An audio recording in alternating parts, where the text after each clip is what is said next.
How to change column type in Microsoft List. In this video, I'll show you how to change column type in Microsoft List. So to get started, go ahead and open list.live.com into your preferred browser.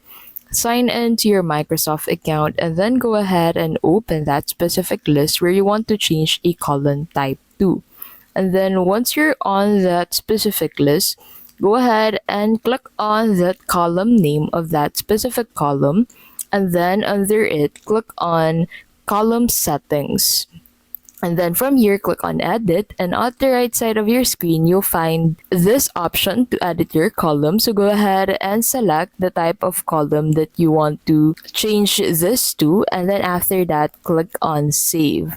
So once you save this, your changes will be made for that specific column. So the column that you've just edited would be set into the column type that you just selected. And that is how you can basically change column type in Microsoft List. If this video was helpful, please don't forget to give this video a like and subscribe for more videos like this.